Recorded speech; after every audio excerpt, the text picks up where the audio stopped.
হঠাৎ করেই মনে হলো আর আবারও বেরিয়ে পড়লাম একটা ছোট্ট ট্রিপে। এই যে আমাদের গাড়ি এসে গেছে, উবের বুক করেছিলাম, হাওড়া থেকে ট্রেন। তো গাড়িতে যেতে যেতেই সব কথা বলছি, ট্রেনে যেতে যেতে সব কথা বলছি কোথায় যাচ্ছি। তো সকালবেলা গাড়িতে উঠে উদ্দেশ্য ছিল ঘাটশিলা। এখান থেকে ভোরের আলো সবে ফুটছে, আর আমরা বেরিয়ে পড়েছিলাম 4 জন। ভোরের আলো যখন অনেকখানি ফুটে গেছে তখন দেখলাম হাওড়া চলে এসেছি। আর আমাদের ট্রেন 6:30, জুনাগড় ইস্পাত এক্সপ্রেস। তো ওটা 22 নম্বর প্ল্যাটফর্ম দিয়ে ছাড়বে বলেছিল। যাবো, গিয়ে দেখি। এই হচ্ছে রাস্তার অবস্থা এখন।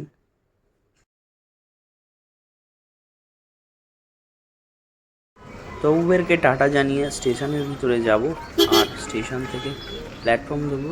মোটামুটি 1 ঘন্টা আগে এসেছি।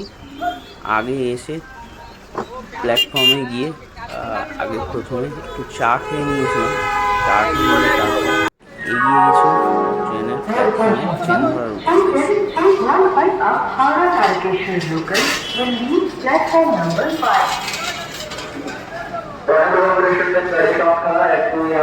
গণদেবতা এক্সপ্রেস সকাল 6:05 নম্বর প্ল্যাটফর্ম থেকে ছাড়বে।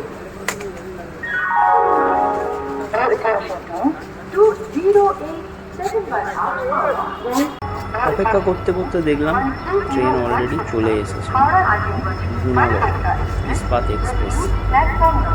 তো এই অপেক্ষায় ছিলাম।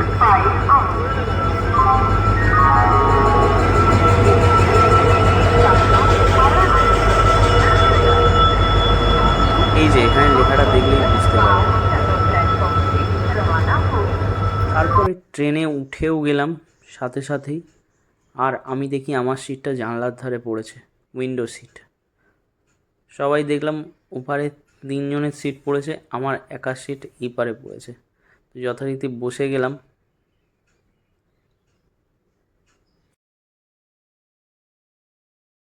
সঠিক টাইমে ট্রেন ছেড়েও দিল, আর স্পিডোমিটারে দেখতে শুরু করলাম কতটা স্পিড হতে পারে ট্রেনে।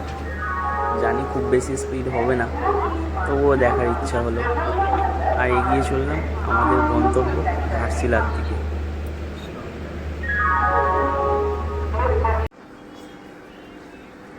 এরপর ঘাটশিলা পৌঁছেও গেলাম।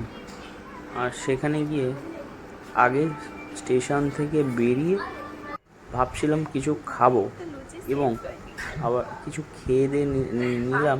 আর ব্লগ করতে প্রথমে ভুলে গেছি, তারপরে মাঝখানে মনে পড়লো যে এখানেও তো ব্লগ করতে হবে, তো ব্লগ করে নিলাম একটু। এরপর অটো ভাড়া করে নিলাম এবং অটোতেও উঠে পড়লাম। আর আমাদের এখানে কিন্তু বার্গেনিং করে নিয়েছিলাম। আপনারা যদি যান এই ঘাটশিলায় অবশ্যই বার্গেনিং করে নেবেন। আমাদের একটা অটো যে পয়েন্টগুলো ছিল দেখাবো সব, টোটাল ভাড়া নিয়েছিল 700 টাকা। তো প্রথমেই চলে যাচ্ছিলাম রাতমোহনার উদ্দেশ্যে।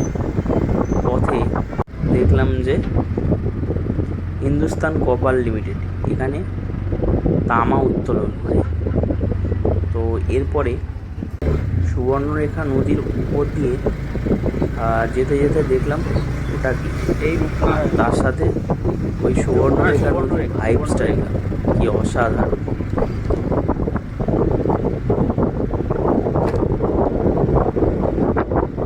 সুবর্ণরেখা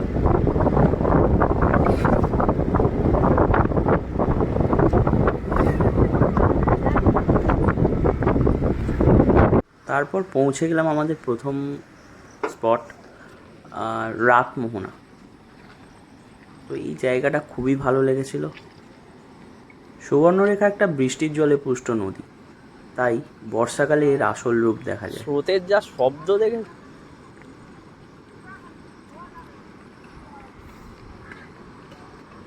এই সুবর্ণরেখা স্বর্ণরেণুর নদী বলা হয়। সোনা বহন করে নিয়ে যায়। এই নদীতে একসময় সোনা পাওয়া যেত।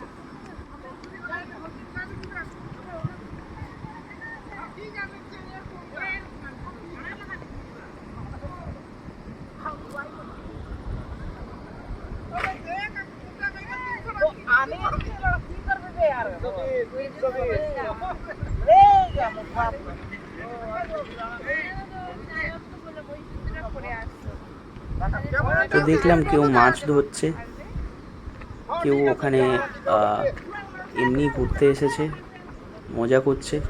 বৃষ্টির টাইম, যে কোনো সময় বৃষ্টি আসতে পারে, ওয়েদারটাও দারুণ।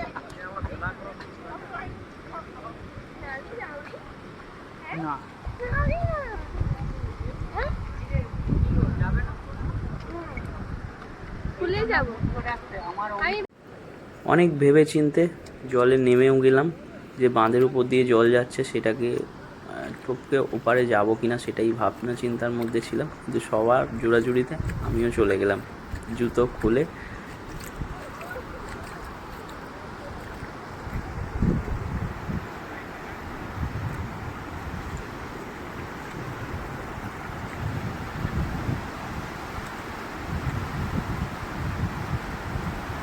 এটা বাঁধের মতনই, কিন্তু বাঁধ নয়, এর উপর দিয়ে জাস্ট চলাচল করা যায় এবং সাময়িক যে নিচু স্তরের জল সেটাকেই আটকে রাখে।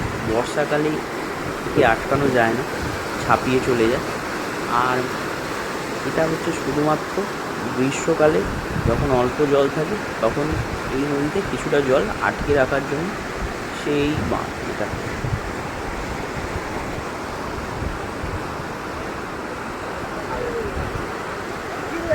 বর্ষার সময় এর রূপ অন্যরকম হয়, আমি আগেও বলেছি।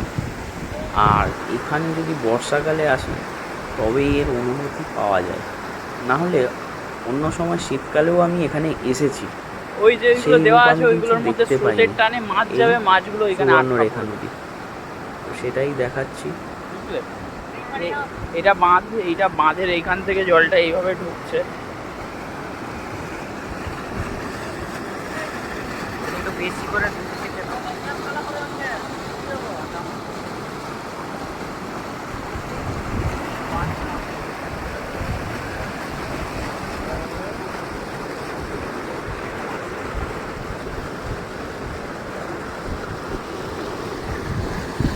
কেউ যদি এখানে ডুবতে যায় সোজা সরাত করে চলে যাবে।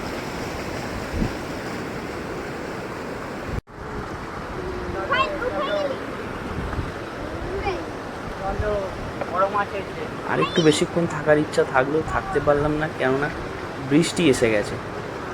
আমি বুঝতে পারছি না কি করব, তাই চলে গেলাম এই স্থান ছেড়ে পরের গন্তব্যের জন্য।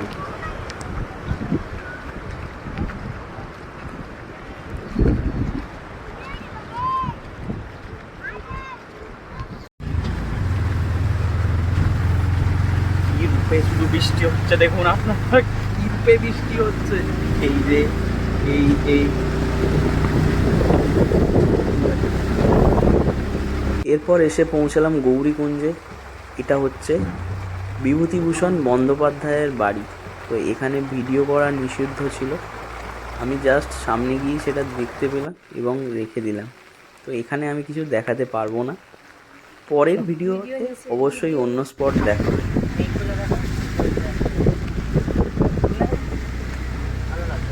এবার চলেছি ব্রুডি লেকের উদ্দেশ্যে। তো এই জায়গাটাই আমার সব থেকে ভালো লাগে, যার জন্য ঘাটশিলা আসা। তো দেখুন আপনারা, জঙ্গলের মধ্যে যা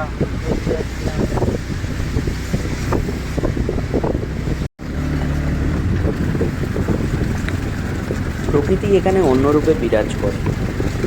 যদি শহরের কোলাহল থেকে একটু দূরে কোথাও সময় কাটাতে যান শান্ত পরিবেশে, তো আপনার জন্য এটি হতে পারে আদর্শ জায়গা।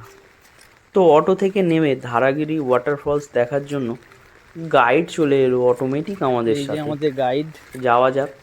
আমাদের ঝর্ণা দেখাতে নিয়ে যাচ্ছে। রাস্তার অবস্থা খুবই খারাপ, বর্ষাকালে এসেছি, ঝর্ণার মধ্যে দিয়ে যাচ্ছি আমরা এসেছি।